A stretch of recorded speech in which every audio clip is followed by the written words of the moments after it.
আজকে আমরা অনেক বিএলও যারা কাজ করছি তারা এসেছিলাম বিডিও সাহেবকে একটা ডেপুটেশন দিতে যে এত বড় একটা কাজ এবং সময়টা খুব সীমিত, এর মধ্যে আমাদের এই কাজটা করা তো অসম্ভব ব্যাপার একরকম। তবু আমরা চেষ্টা করছি এনুমারেশন ফর্ম দেওয়া এবং নেওয়া। এখন নেওয়াটাও অনেক বড় সমস্যা। তো যাই হোক, এরপরে বলছে যে ডাটা এন্ট্রি করতে হবে। এই সময়ের মধ্যে কিভাবে এটা সম্ভব? এই অল্প সময়ের মধ্যে কোনো কদাচিৎ সম্ভব নয়।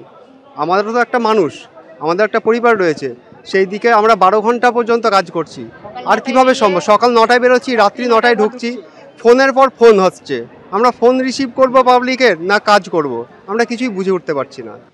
আমাদের দাবি হয় এই ডাটা অপারেটিং এর কাজ বন্ধ করে দেওয়া হোক, টিচাররা করবে না। যেমন উনি বলেছিলেন যে আমাদেরকে ফর্ম ডিস্ট্রিবিউট করতে হবে, ফর্ম কালেক্ট করতে হবে, হয় সেই কাজটাই করুন, আদারওয়াইজ উনি সময়সীমাটা বাড়ান। এইটুকু সময়ের মধ্যে হয় না।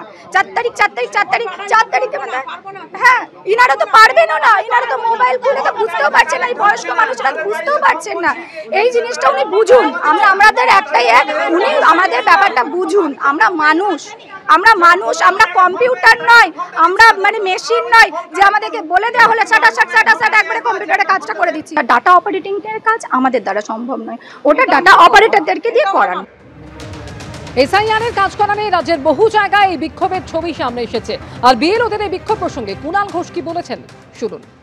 বিএলওদের বেশ কিছু সমস্যা হচ্ছে, বেশ কিছু বিএলওর সমস্যা হচ্ছে এবং সেগুলি ন্যায্য। তার কারণ জাতীয় ইলেকশন কমিশন তারা যথাযথ প্রস্তুতি এবং সময় না দিয়ে একটা হঠকারী অদূরদর্শী সিদ্ধান্ত নিয়ে বিএলওদের নামিয়েছেন। ঠিকমতো ফর্মগুলো সাপ্লাই দিতে পারেননি, নাম্বার প্রকাশ করে দিয়েছে। ফলে এটা তো খুব একটা সর্বনাশের জায়গায় গেছে। তাদের কয়েকজনের একেবারে জীবন দুর্বিষহ হয়ে যাচ্ছে, একে একটা অপরিকল্পিতভাবে চাপিয়ে দিয়েছে। গতবার 2.5 বছর ধরে হয়েছিল এসআইআর, এবার 2 মাসে করতে হবে, কারণ সামনে বাংলার নির্বাচন, বিজেপির নির্দেশ মানতে হবে। এবার বিএলওদের সেই সমস্যা হচ্ছে, বহু বিএলও সমস্যায় পড়ছে।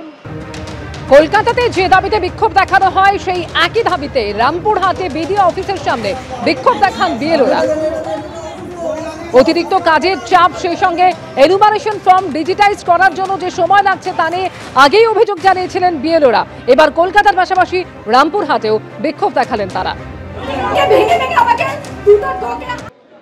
এসআইআর আতঙ্কে ভারত ছেড়ে বাংলাদেশে ফেরার হিড়িক স্বরূপনগরের হাকিমপুর সীমান্তে, এবং সেখানে প্রত্যেক দিন প্রায় এই ছবি ধরা পড়ছে। বাংলাদেশে ফিরতে সীমান্তে প্রত্যেক দিন প্রায় 100 জন ভিড় করছেন। এই মুহূর্তে টেলিফোনে আমাদের সঙ্গে রয়েছেন প্রতিনিধি সমীরণ পাল। সমীরণ, প্রত্যেক দিন প্রায় 100 জনের কাছাকাছি ভিড় করছেন যারা ভারত ছেড়ে বাংলাদেশে পালানোর চেষ্টা করছেন। ঠিক কি ছবি ধরা পড়েছে স্বরূপনগর সীমান্তে? আমি তো গত কয়েকদিন ধরে ভারত বাংলাদেশ সীমান্তবর্তী স্বরূপনগরের বিঠারি হাকিমপুর গ্রাম পঞ্চায়েতের হাকিমপুর যে সীমান্ত রয়েছে সেখানে শয়ে শয়ে মানুষ প্রতিদিন জড়ো হচ্ছে দেশের বিভিন্ন প্রান্ত থেকে। এ রাজ্যের বেশ কয়েকটি জেলা, কলকাতা এবং আশপাশের রাজ্য থেকেও তারা এসে জড়ো হচ্ছেন। তারা বেশ কয়েক বছর ধরে কেউ চোরাপথে বাংলাদেশ থেকে এদেশে এসেছিলেন, কেউ নথি নিয়ে এদেশে এসেছিলেন, কিন্তু বছরের পর বছর জীবিকা সূত্রে তারা এখানে বসবাস করছিলেন, কখনো এই রাজ্যে কখনো ভিন রাজ্যে।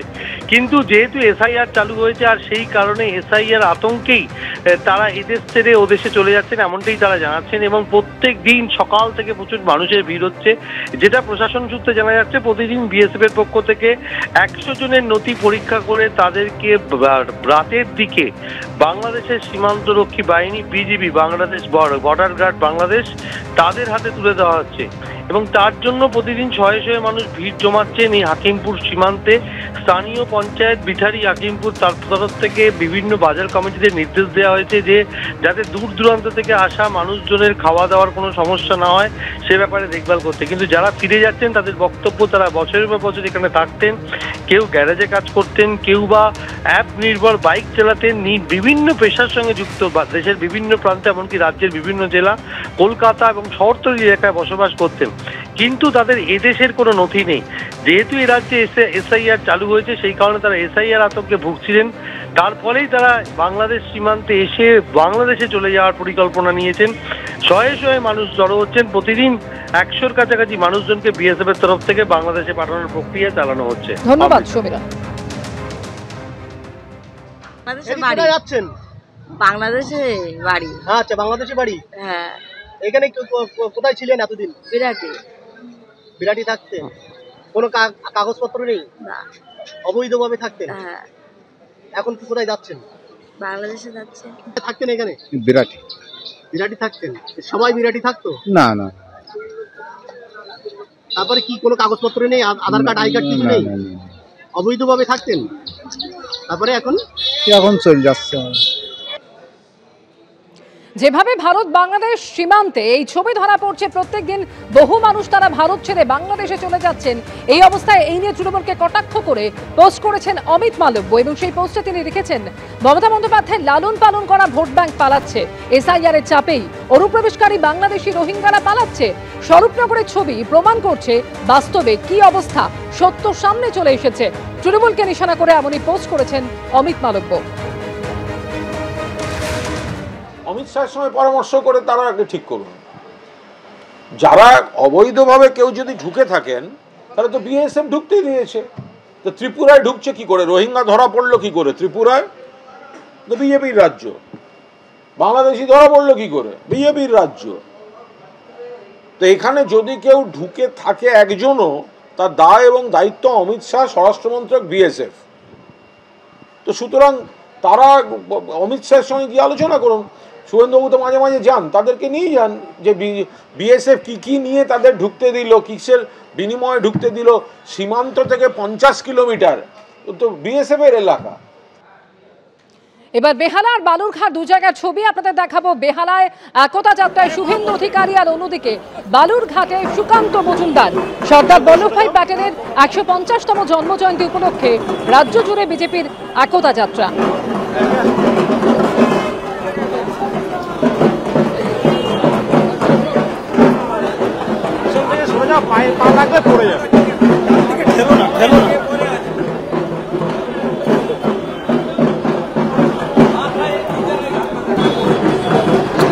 সেই ছবি আপনারা দেখতে পাচ্ছেন। একদিকে বেহালায় শুভেন্দু অধিকারীর নেতৃত্বে একতা যাত্রা, সেখানে সামিল হয়েছেন বিজেপির কর্মী সমর্থকেরা। আর অন্যদিকে বালুরঘাটে সুকান্ত মজুমদার।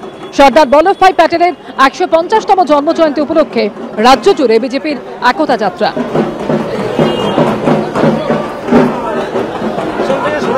পা লাগবে পড়ে যাবে।